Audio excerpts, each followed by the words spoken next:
Welcome to Reddit Stories, where OP uses ChatGPT to write his wedding vows and really ends up regretting it. Am I the jerk for using AI to write my wedding vows? I, 35 male, recently had a wedding with my partner who's 34 female. We've had a stable and happy relationship so far, and I love her more than anything in the world. The problem arose when it came to writing vows. I love many things about my partner, but I couldn't figure out how to put them into actual vows.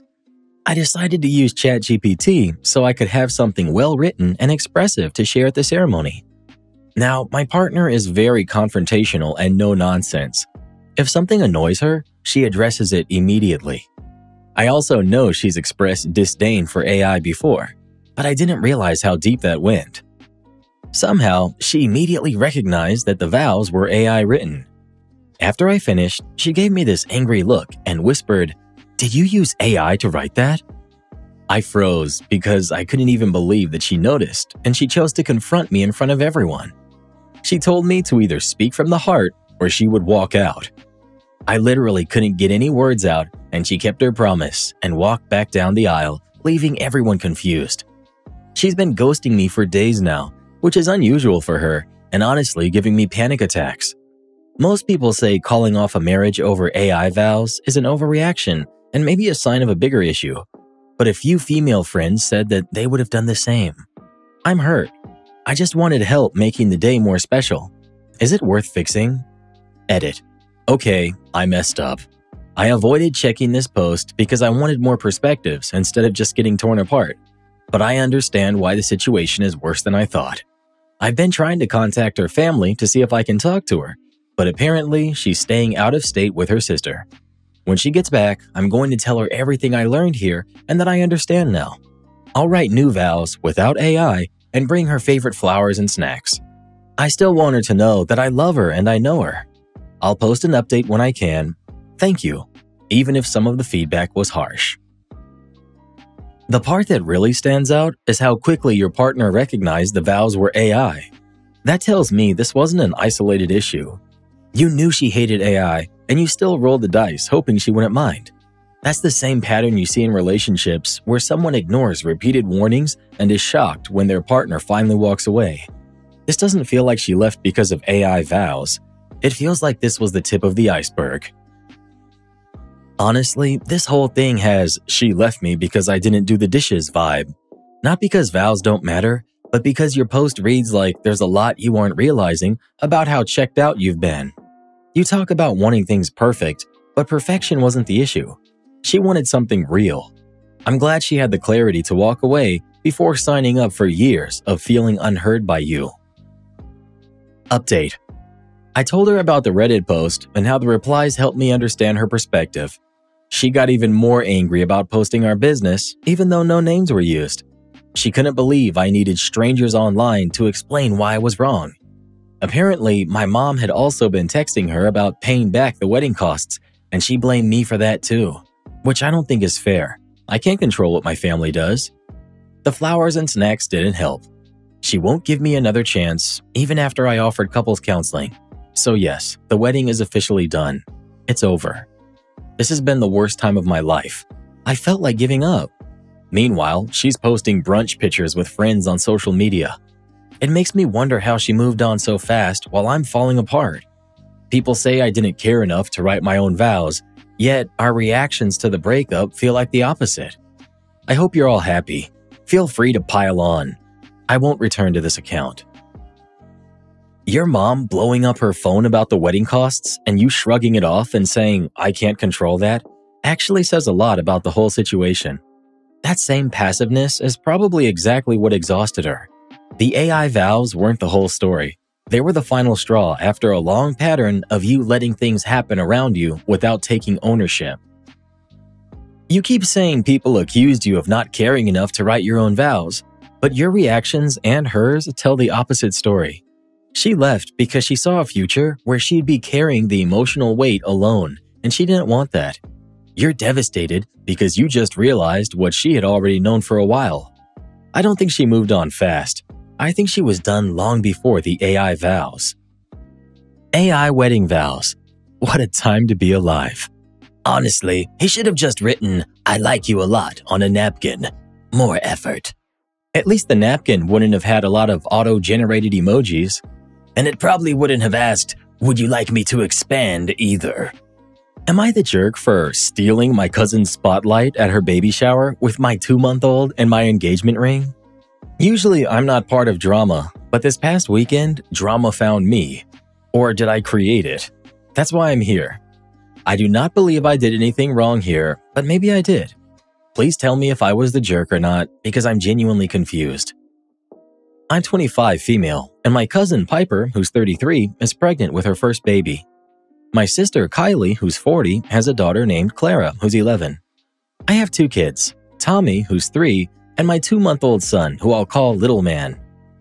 Back in September, our family group chat lit up with a message from Piper. She sent a picture of a sonogram and a little save the date for her baby shower. She said she was due in early January and that a more formal invitation would come in the mail. I was sitting in Kylie's living room when the text came through.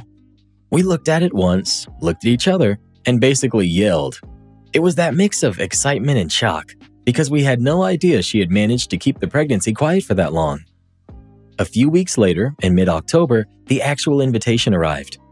It said the shower would be a girls-only thing, plus details about games and food and a pastel theme. On that same day, my boyfriend of 5 years got down on one knee in our living room and asked me to marry him. I said yes. We cried a bit, laughed a lot, and I posted a simple engagement photo on my Facebook. I keep my social media small with just family and close friends. Everyone who would be at the shower already knew I was engaged well before the event. Kylie and I both messaged Piper about the kids. Between us, we have Clara, Tommy, and Little Man. I didn't want to be away from my kids for too long, and Clara was really excited about the idea of a baby shower. Piper said kids were allowed, and she was excited to meet Little Man. The shower was 4 hours away in another state, so we planned a whole day around it. As the day got closer, Fiancée and I talked through the plan. He said he'd take Tommy for the day and spend time with my brother-in-law, who's 40, and my nephew, who's 14, and do some guy stuff. Later, I found out it mostly meant throwing rocks at soda cans to see if anything would explode and coming up with their own little chaos projects. On Sunday morning, we loaded up Kylie's car. She drove. Clara sat in the back with headphones and a tablet. I was in the back seat on the other side with Little Man in his car seat. We stopped for gas, snacks, and one emergency diaper change. It felt like a small road trip, with my sister's upbeat playlist and Clara chattering about decorations, cakes, and cupcakes. In short, it was fun. We arrived at the venue around lunchtime. It was in a rented community room which was decorated with baby pink and white. There were little baby outfits hanging on a clothesline as decor. Super adorable and cutesy everywhere. I know they put a lot of effort into the shower. Piper was near the door greeting people. She looked very pregnant and very happy. The second she saw us, she came over with her arms out. She hugged me, then Kylie, then said hello to Clara. Then her eyes went straight to Little Man in his car seat. She asked if she could hold him, so I unbuckled him and put him in her arms. She spent the first stretch of the shower carrying him around the room and introducing him to her friends. She kept asking small questions about his sleep, his feeding, which baby gear I actually use, and what I thought about certain brands. It felt normal.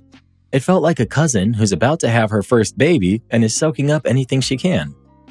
During gift opening, we sat with Kylie and Clara. Every now and then, Piper would hold up a product and asked if I had used it. I would tell her what had worked for me and what had not. People laughed. It was all casual. Toward the end of the gifts, Piper's younger sister, who's 28, sat beside me.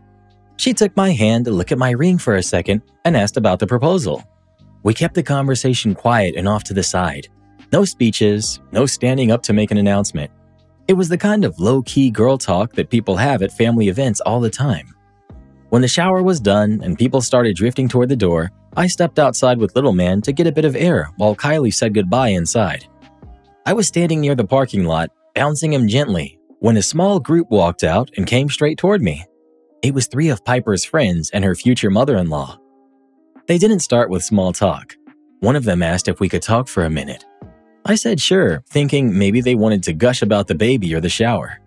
Instead, one of the friends told me that I had been selfish and rude. She said I had taken attention away from Piper on her day. I was confused and asked what she meant. She told me that bringing a tiny baby to a baby shower was like wearing a white dress to someone else's wedding. She said all the oohs and ahs over my son weren't cool. Then Piper's future mother-in-law started in. She looked at my ring and said I had been showing off my personal achievements at someone else's special event. She said it was inappropriate to talk about my engagement at a shower that was supposed to focus on Piper. I was caught off guard. I hadn't walked in waving my hand around. I hadn't stood up and made a speech about being engaged. I'd answered a few questions about the ring when Piper's sister brought it up, and Piper herself had asked to hold the baby and had bounced him on her hip like she was genuinely happy he was there. I apologized to the group. I said I hadn't meant to make the day about me. They didn't soften. They repeated that I had taken attention away and that I should think about how my choices affect other people's feelings. By the time I got back to the car, I felt heavy and confused. I kept replaying the day in my head. I remembered Piper smiling and laughing. I remembered her asking me baby questions. I remembered her sister leaning in quietly to talk about the engagement. Nothing in the room had felt tense or resentful. But now I had 4 women telling me I had basically broken some unspoken rule of etiquette. On the drive back, the feelings caught up with me and I ended up crying. I've always struggled with reading social situations. I can miss hints, and I worry about doing the wrong thing without realizing it. So the idea that I might have ruined the mood at my cousin's baby shower made my stomach knot up. Kylie told me that I didn't ruin anything. She said I'd asked about kids first, and Piper said yes. She reminded me that we didn't bring Tommy because my fiancé had volunteered to take him for the day. When we got home, I called my mom. I told her what had happened and asked if she thought I had been out of line. She said I should have kept a lower profile and let the attention stay on Piper. My granny and my aunt agreed with her and said it was Piper's special day and I shouldn't have let my engagement be a topic at all.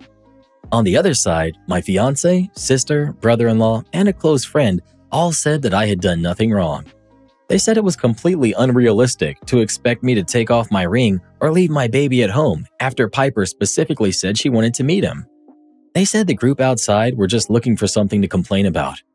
So now I'm here. Some people are calling me rude, others say the group that cornered me were way out of line. I honestly don't know which side is right. Am I the jerk? Not the jerk.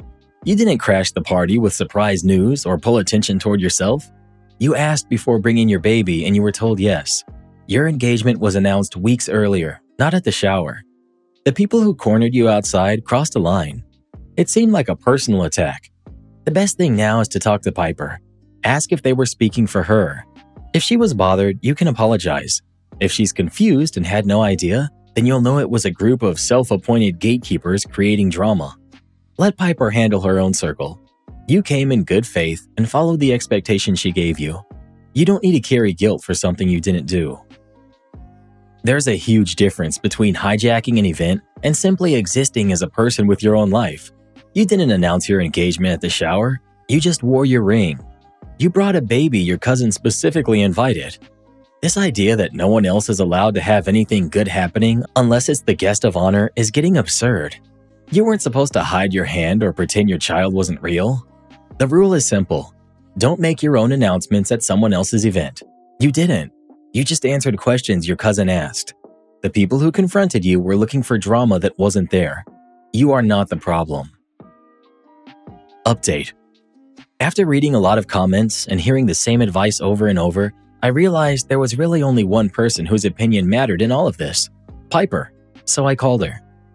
I started the call by apologizing. I told her I was sorry if I had taken attention away from her at the shower.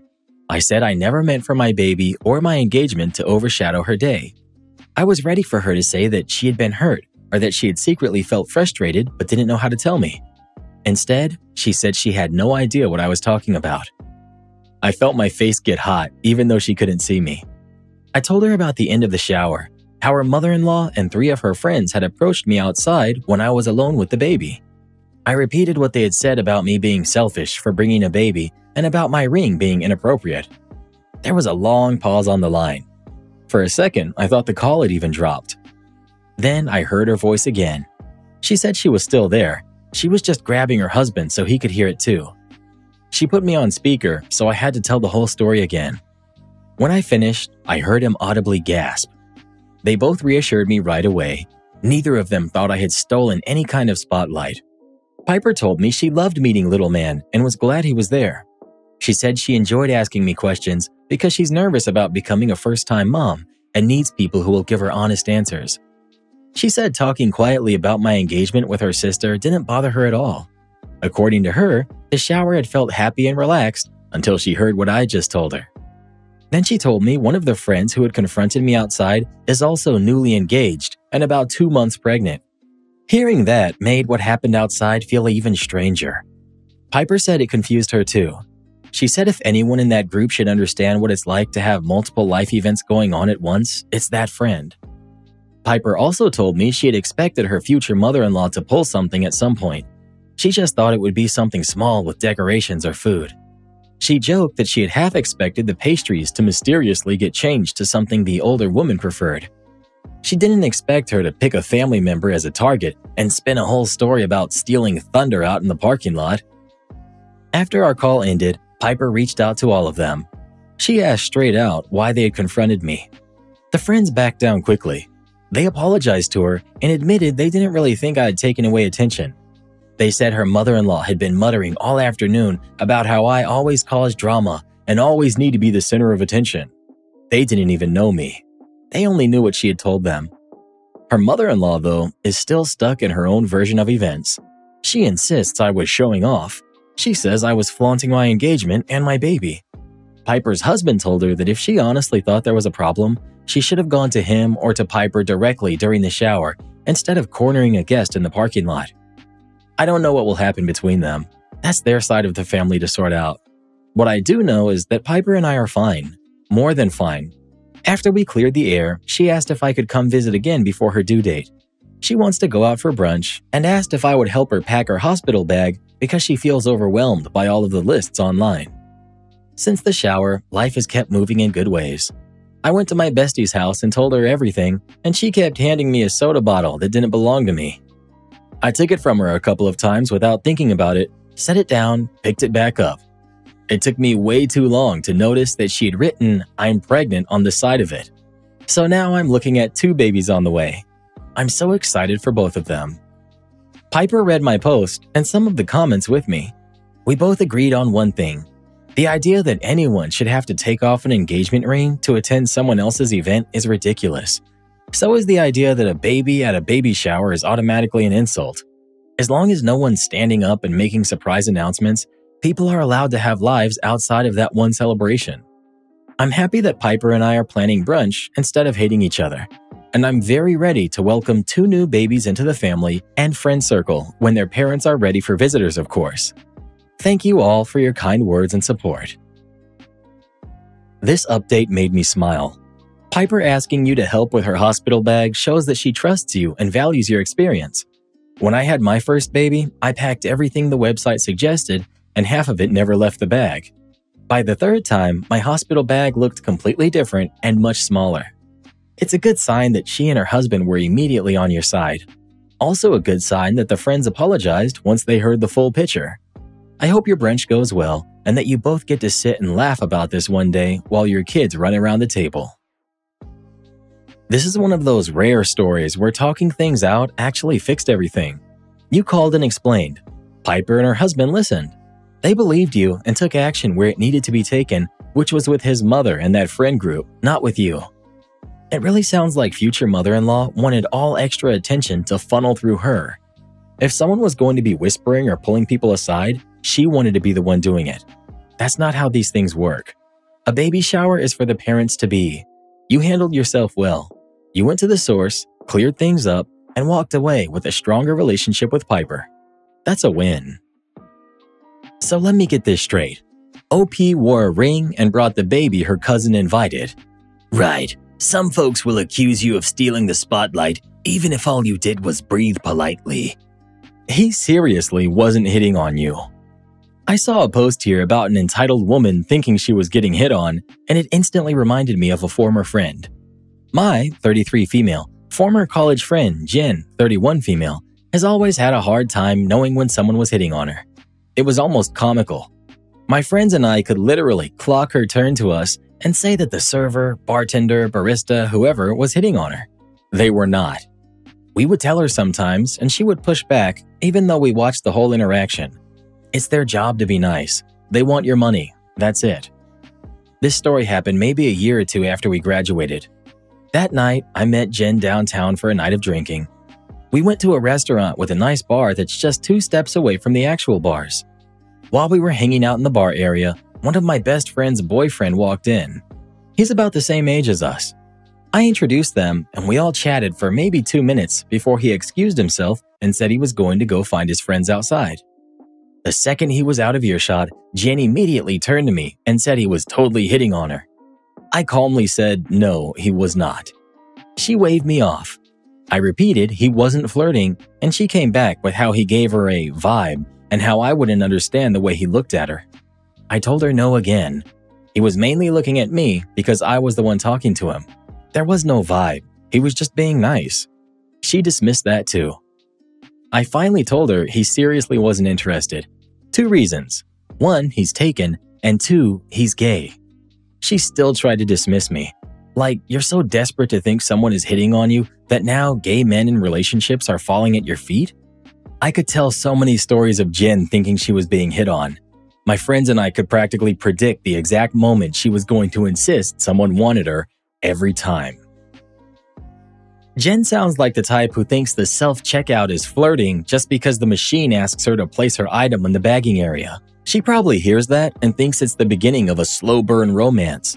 Someone needs to tell her that those machines flirt with everyone. They don't discriminate. And don't forget the automatic doors. They slide open for anyone, but she probably thinks they're being chivalrous just for her. She walks in, they open, and she takes it as a gentleman's bow. Meanwhile, they do it for the guy carrying 6 grocery bags behind her too. I knew someone like this, and it was honestly exhausting to witness. It wasn't even confidence. It was like she needed every interaction to prove something to herself. A guy could say, "Excuse me," while reaching for a napkin, and she'd spend the next hour breaking down how he was secretly into her. It gets to a point where you can't even reassure them anymore because they don't want reality. They just want fantasy. Your Jen sounds exactly like that. Jen really thought the universe revolved around her. With the way she talks, I'm shocked the moon doesn't ask her out. Am I the jerk for not paying for my sister's college when I'm paying for my fiancés? I, 29 male, grew up dirt poor. I'm talking sharing meals and lights being off half the month poor. My parents did their best, but there were 5 of us and money was always tight. I hustled like crazy after high school, community college, then transferring to a good university while working full-time. I graduated with loans but landed a solid job in tech. Fast forward a decade and I've got a good income, no debt, and to top it off, I just won $20,000 betting on sports. My fiancée, who's 26, is finishing her degree. She's been working too, but with her schedule and the costs of school, I offered to pay for her last 2 semesters so she could focus on graduating without loans. I want us to start our marriage on solid ground, so I don't mind helping her out. Enter my younger sister, who's 21. She's still in school and recently found out that I'm paying for my fiancé's tuition. She flipped, saying if I can afford that, I should help her too. She's always been bitter about me getting out and doing well while she and the rest of the family are still struggling. I get it, but here's the thing. I've worked hard to get to where I am, and I feel like my fiancé and I are building a future together. My sister and I aren't close, and I feel like she's asking out of entitlement, not need. My parents have now chimed in, saying it's family first and that I'm just abandoning them. I don't think I owe anyone anything, especially since I've already helped out when I could. I paid off their electric bill last winter, etc. I'm torn. I don't want to be a selfish jerk, but I also don't want to set a precedent of being the family ATM. Am I the jerk? Tell them, yes, family first. This is why I'm prioritizing the family my fiancé and I are building and the family that we will be creating. My boyfriend erased the whiteboard I had my novel timeline on, plus updates. I've been working on a novel for about a year. I write every day, even if it's just a sentence. 6 months ago, my college switched to smartboards and threw all of their whiteboards in the garbage. I grabbed 2 of them because I have a huge open wall space in my living room.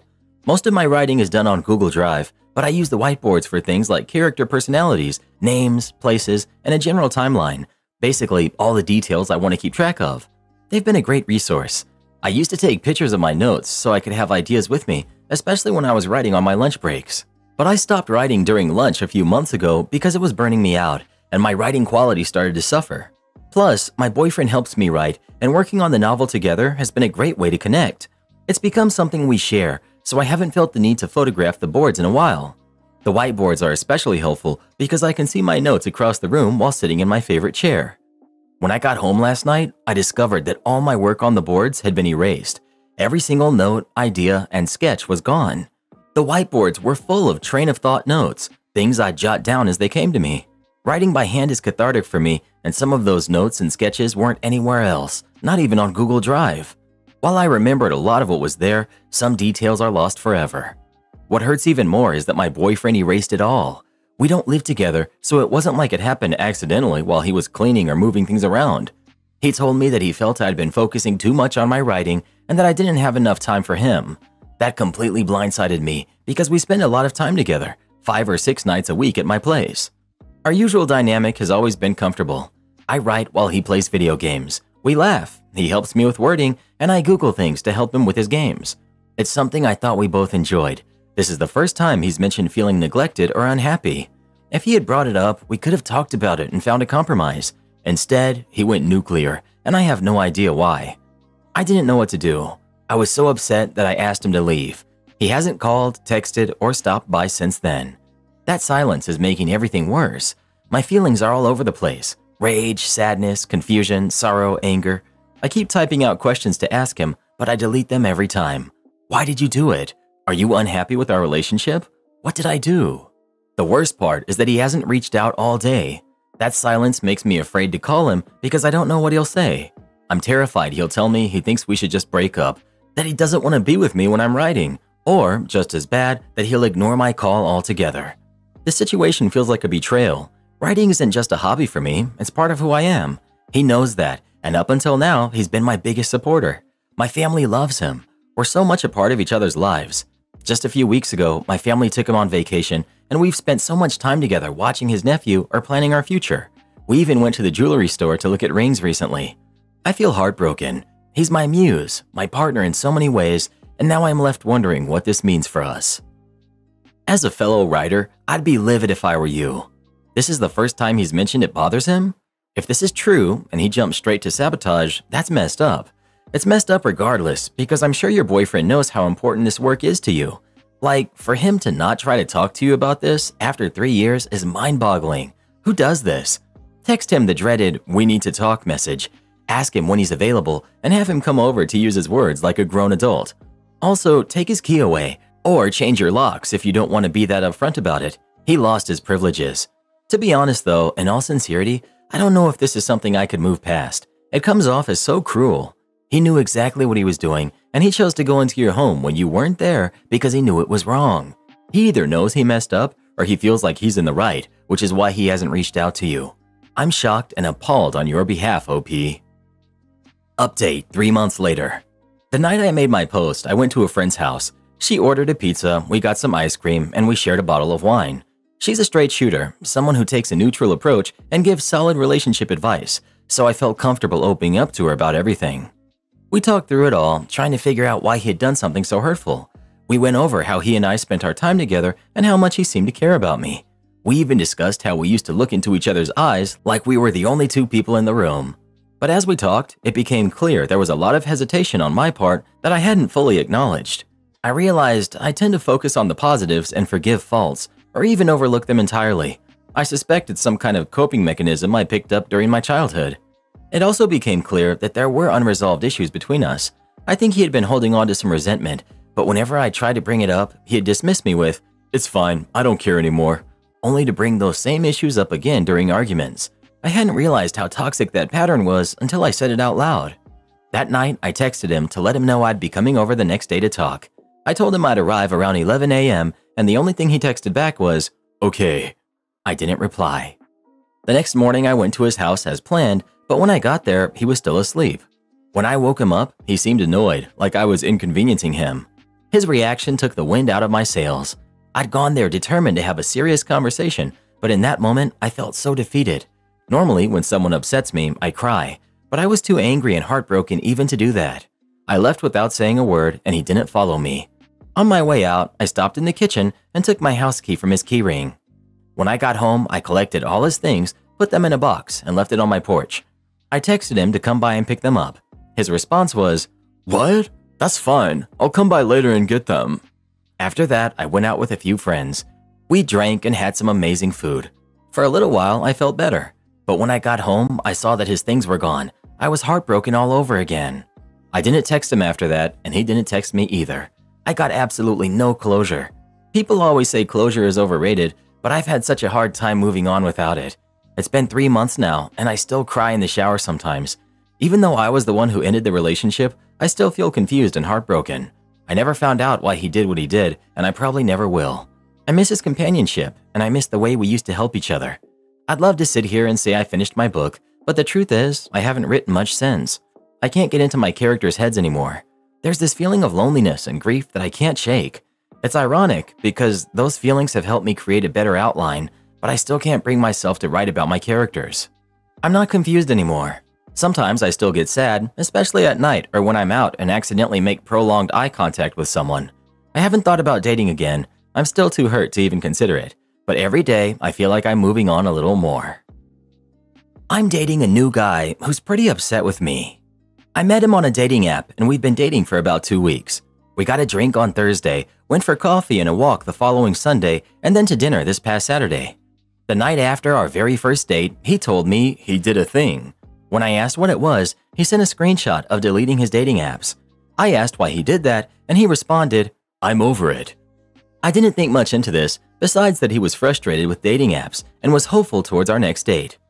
When I told him I went to a bar for a drink one night last week, he texted back to ask, "Are these other dates you're going on?" To which I responded, "Nope, just catching up with a friend tonight." I was abroad the week before our first date, and when I showed him some photos, he said, "Just don't post all the ones of you looking so good. You'll have to fight the guys off with a stick." Which now I'm looking back and finding to be a weird thing to say.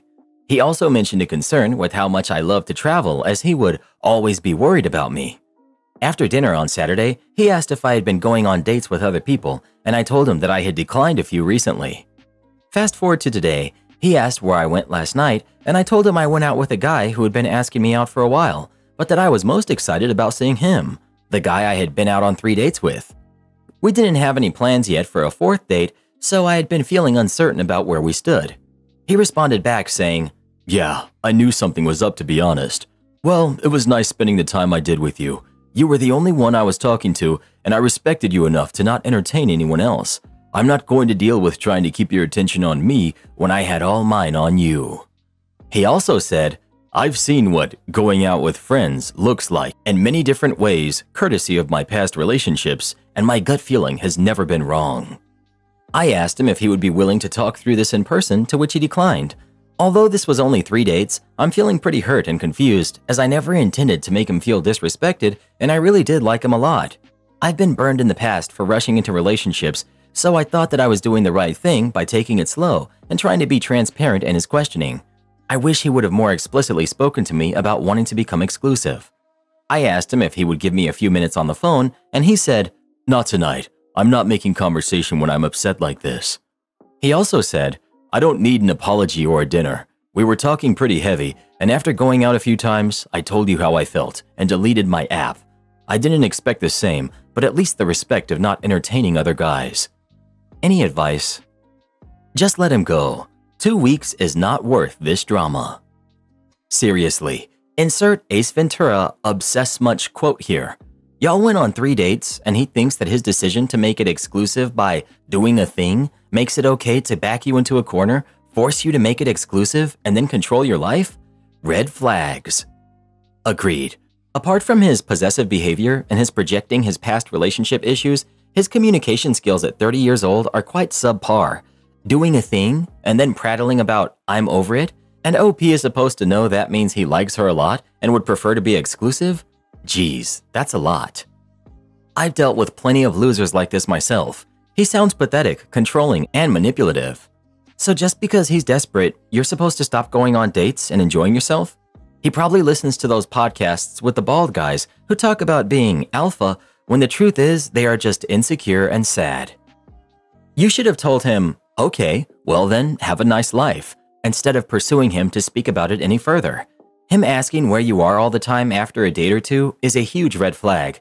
This guy is insecure and is incapable of a relationship with anyone. He also expected you to magically know he was only seeing you and expected you to do the same, which is highly rare after a few dates. Do not chase this guy to get some answers or appease him. Move on and save yourself from likely going through heck to keep his ego up. No one wants that one-sided emotional labor either. I don't know. I thought the guy sounded nice and like he really liked you. I did a thing. Sounds like he was trying to gently introduce the idea of being exclusive with each other and see how you felt about it. Back in my day, if you were going on dates with someone, you stopped dating other people for that time. I guess times are just different now because my daughters do this same thing. They date a few guys at a time, and I know that both of them have had guys get upset in the past when they found out they weren't the only guys they are dating. All I know is I'm glad I was a teenager in the 80s before the dating apps. Am I the jerk for arguing with my parents because they bought new windows and doors for my new home without asking? I, 30 female, got into a huge argument with my parents today because they decided, without consulting me, to replace all the windows and doors in the house I bought. They don't live with me, and they never once asked what I wanted in terms of design or even if I wanted to make these changes in the first place. It's already done. They've ordered everything, and the materials are scheduled to be delivered next week. When I confronted them, they told me I was an ungrateful child who doesn't know anything about life and that I should just keep quiet and accept it since they're paying for it anyway. But I didn't ask them to do this, nor did I want to replace the doors at this moment. I'm currently removing all the floors and bathroom tiles, which is a super messy and dusty process. The old doors were perfect for now because I didn't have to worry about damaging them. When I arrived at the house today, I found all the interior doors tossed into the garbage container. My parents didn't stop there. They even removed all the door handles and hinges because their friend liked the vintage style and wanted them for himself. To say I was shocked would be an understatement. They seem to think that because they can throw money at me, I should just accept whatever they do. While I do feel bad for getting angry since, money-wise, this is a very generous gift, I can't ignore how far they've overstepped. This is my house. I paid for it myself. I didn't ask them for help or permission to make these changes, and they certainly didn't have the right to do it without asking me first. For some additional context, 1. In my family, it's normal for everyone to have keys to each other's houses. My parents and siblings all have keys to mine, just as I have keys to theirs. However, I don't show up unannounced or without permission, nor do my siblings. Only my parents are behaving this way, which makes it all the more frustrating. To clarify, only the interior doors were removed, not the exterior ones. But I should mention again that they threw out every single one of them, hinges and all, just so their friend could keep the hardware. I don't know who their contractors are. My parents refused to give me any information, so I can't call to cancel anything. Apparently, they ordered the windows weeks ago, but only told me now that they'll be delivered next week. I'll be changing the locks on Monday. This was the last straw. No one is currently living in the house. I'm still staying in my apartment while these major renovations are ongoing, which makes it even more baffling that they decided to do this without speaking to me first. And finally, just to be clear, I paid for this house myself. I mentioned that earlier, but some people are assuming otherwise. If they had bought it for me, I might understand their attitude more. But this is my home, and they had no right to interfere the way they did. Their actions have left me feeling disrespected and frustrated. While I appreciate their financial help, the way they went about it is completely unacceptable. I feel stuck between being grateful for the gesture and angry at their complete disregard for my autonomy. Not the jerk. They've undermined you as a homeowner and as an adult. You don't have anything to be grateful for. Send them back when they arrive. Can you rescue the doors and put them back in? Get the doors and windows you actually want in your own time. Not the jerk. It's your home. You bought the house. Call and cancel the order or refuse the delivery and explain that you, as the owner, never authorized the purchase. If your parents have keys, change the locks and set some boundaries. Guilt over something you didn't ask for is a control device they use to hold an obligation to them. You're denying me service? Yes. Our hotel, a 126-room business establishment in northern Minnesota, is completely booked. A significant corporate event with a substantial turnout of around 80 attendees has reserved the majority of our rooms, leaving only 10 available. Unfortunately, these remaining rooms were also cleaned by construction workers. Regrettably, many of them exhibit a tendency to react strongly to various situations, often overreacting and seem to enjoy asserting their dominance in confrontations. Among these individuals is Gary, who stands out for being particularly difficult to deal with. On this occasion, Gary approached the front desk with the intention of checking in. "Hello, I'd like to check in," he stated. "Certainly. Could you show me your ID, please?" "That won't be necessary." I allowed a brief pause before responding. "Actually, I do need to see your ID." "No, you really don't. I've been staying here for months. Showing my ID isn't necessary." I understand your point, but it's our policy to request an ID from all guests.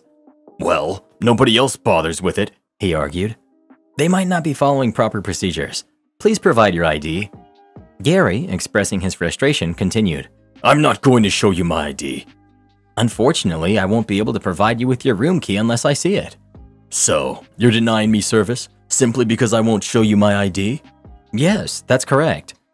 In response, Gary sighed heavily and launched into a tirade. However, I remained unaffected by the outburst of this middle-aged man. "Others never ask for my ID." "Sir, even if someone as significant as Jesus himself walked in here, I'd still require a government-issued ID card. So if you wouldn't mind showing me yours." Reluctantly, Gary relented and reached for his wallet. I promptly accessed his reservation details and proceeded. "Thank you. Now could you kindly swipe or insert your card here?" "I'm not going to do that. Nobody else has ever asked me to." "This could be due to improper practices elsewhere, but we follow our procedures diligently." "Your insistence seems more about your ego than anything else," Gary said. "I have no need to bolster my ego. However, it's essential for you to complete the card process." "Why is it necessary?" "In case there's a dispute regarding the charges, having your authorization on record helps us combat fraudulent activity." "Are you implying that I'm a fraud?" "No, not at all. But if you could just swipe or insert your card, we'd really appreciate it." "I'm not gonna do it. I'm not concerned about helping your establishment." "My responsibility is to ensure that you follow the required procedure," I said. "Well, I'm not going to comply," he maintained.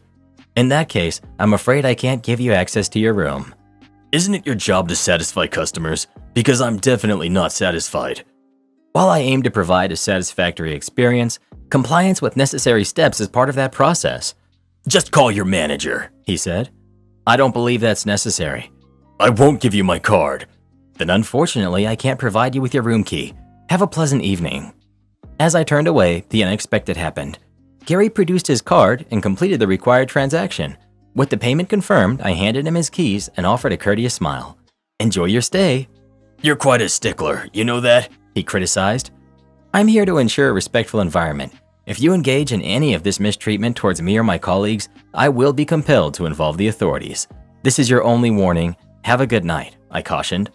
Gary started to retort, but upon noticing my actions, he seemed to think better of it and walked away, mumbling at me. Interestingly, his supervisor entered the lobby just 10 minutes later and was displeased by the feedback I provided regarding Gary's behavior. Update. Upon arriving at work today, I picked up a half shift to assist my coworker on a particular busy day. Before my supervisor departed, he mentioned, "Oh, by the way, we no longer offer that construction company rate, and their employees are prohibited from staying on our premises. Remember Gary, your friend? He was involved in 3 separate altercations with our staff yesterday, which led the management to terminate their contract for discounted stays and expel them from our establishment." So there you have it. While I'm not entirely sure of the complete story, I'll provide an update once I find out. Update. Gary's day had commenced with him demanding that our recently hired auditors furnish him with a receipt showing a zero balance before completing the audit process. They were unfamiliar with such a procedure, and Gary proceeded to express his anger towards them. On that same morning, our newly appointed general manager convened a meeting with the sales team to discuss raising the rates for the construction company, given their employees' history of problematic behavior.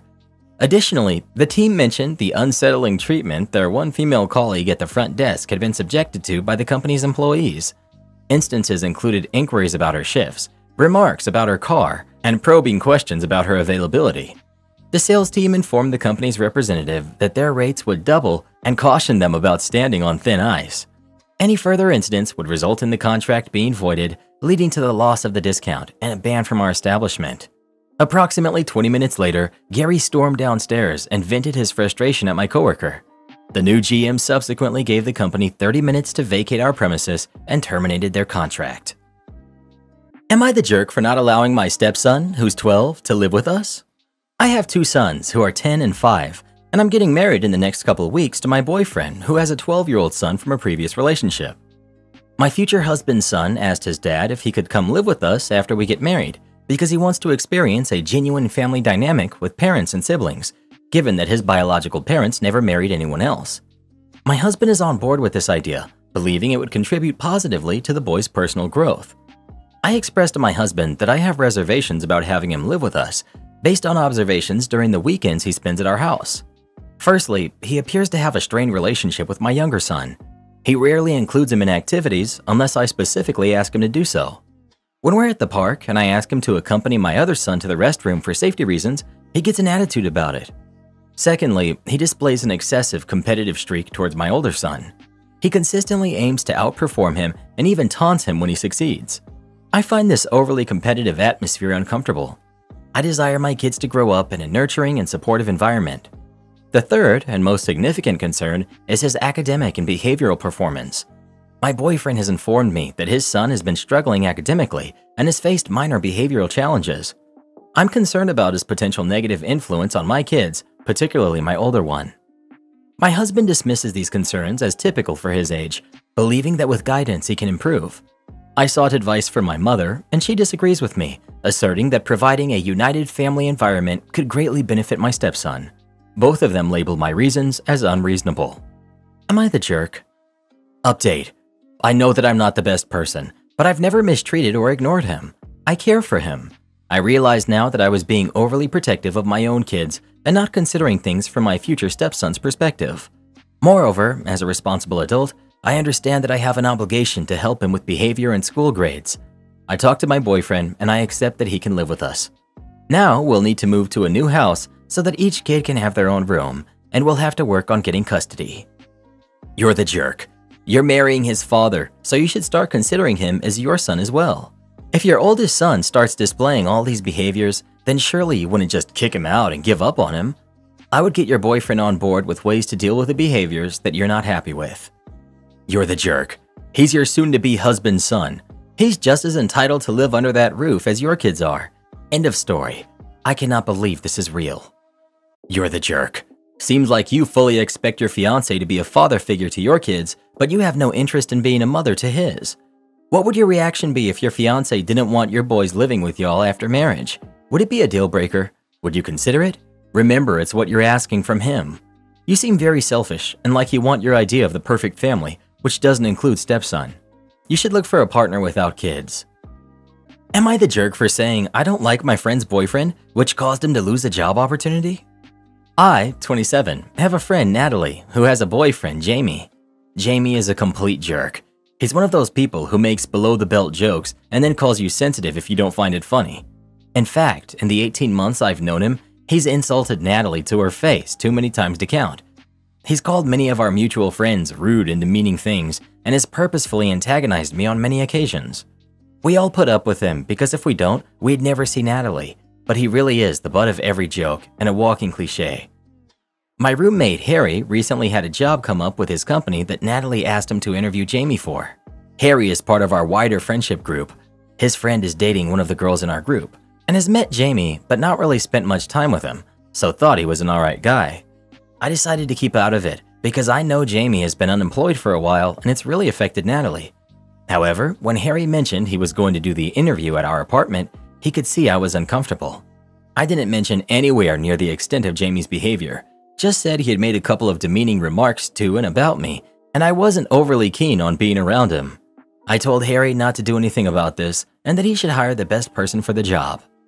Harry went through with the interview, but he made Jamie do a lot of prep work and a presentation to other employees, and then made the interview extremely long for no reason. Then at the end, he said he wasn't going to hire him. Jamie got mad at Natalie over it, and she got mad at me, saying that I shouldn't have said anything about Jamie, knowing how great the job would be and how hard it is to get jobs in the field. On top of that, I should have been sensitive to his unemployment and that I'm ignoring how difficult the job market is. She's now not speaking to me and our friends are divided. Two think I shouldn't have said anything because Jamie really needs the work and ultimately it would have been helping Natalie. One friend thinks it's fair that I express not wanting Jamie in my home and that I owed it to Harry to tell him because Jamie is an HR problem waiting to happen. On the one hand, yes, his off-the-clock behavior shouldn't cost Jamie a job. But on the other hand, why should I have to cover up for the way Jamie is? If honesty makes him look bad, then maybe that's his problem. Then again, I guess it was kind of petty and it had real-life consequences, so maybe I shouldn't have said anything. I'm not sure whether I should apologize. For everyone asking how it got out that I told Harry, Jamie went home and went off on Natalie about him not getting the job, as it was basically a lock, with Harry doing it as a favor to Natalie. She figured the only person who would have changed Harry's mind about doing her the favor was me, so she called and I ended up telling her the truth. She then told everyone else. Edit. For everyone who missed it in the post, Harry and I are roommates, so my home is his home.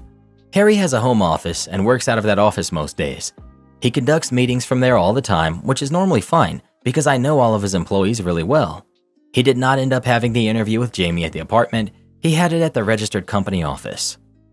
Not the jerk. It's likely that Harry didn't make the interview extremely long for no reason. He did it to test Jamie on the things that came up in your discussion, to see if your passing comments were just you having a personality conflict with a nice guy, or if the things you mentioned would be issues in his work. It's likely that the interactions with other employees was to see if others got an uncomfortable vibe. Most people can put on a good front for a short interview. Putting them in more real-world situations shakes people out of their best behavior, so you can see who they actually are on the job. You did nothing wrong. Jamie only has himself to blame for not getting the job. The fact that he got angry at Natalie because he didn't get a job tells you a lot about someone not taking responsibility for their own actions. That kind of behavior would totally come up in interactions with his potential coworkers and likely had more to do with why Jamie didn't get the job than anything you said. If he had got the job, he would likely have failed his probation period anyway. Am I the jerk for throwing the clothes on the floor when my kids don't fold them neatly? So I've always been kind of a neat freak mom the entire time my kids have been alive. I always expect their rooms to be clean, and I check drawers, closets, and storage bins to make sure that they don't just shove stuff in there to make the room appear clean.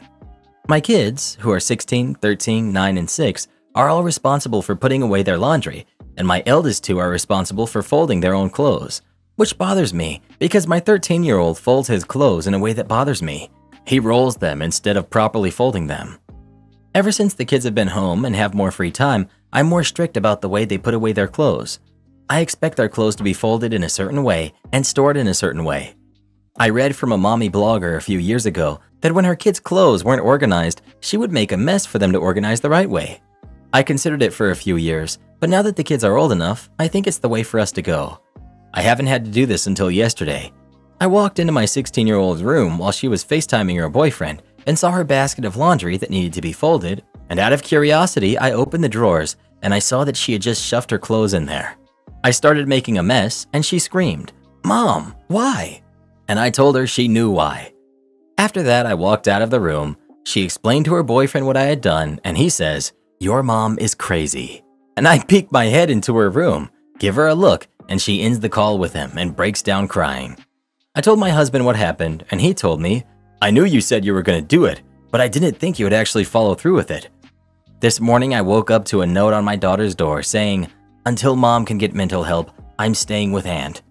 I texted her, no response. I tried contacting my sister, who said she has no plans to return until I get mental help and stop being such a controlling jerk. My husband, sister, and mom are all against me, which hurts. I don't think it harmed anyone. It benefits her and helps her stay organized. Update. Almost 2 months ago, I made this post. It really blew up, and even people on Twitter chimed in. Well, the night I made the post, I was still in serious denial. I replied to some comments, and my denial was perfectly clear for everyone to see. The day after, I read some more comments and messages I received from everyone. I resorted to the guest room and cried for hours. I read some people telling me that their moms were similar to me and that they no longer have relationships with them. That was truly my worst fear. I seriously love my kids more than anything on this planet, even if my actions don't always show it. I booked a virtual appointment with a psychologist who diagnosed me with OCD and let me know that she would help me. I've since had about 8 sessions with her, and she's been a big help. Of course, I still have a long way to go, but I've been notching some improvements already. As for my daughter, she stayed at my sister's house and came home a few days after I told her that there would be major improvements in my behavior. I set all the kids down and told them that I have the resources to not be such an overbearing jerk to them anymore. One thing I do want to address is the fact that I was usually controlling with them, but the incident I wrote about was the one that sent both me and my daughter over the edge. Me and her are on much better terms now. I want to thank Reddit for helping me wake up to becoming a better mom and a wife. I also want to apologize to anyone who I brought back bad memories to.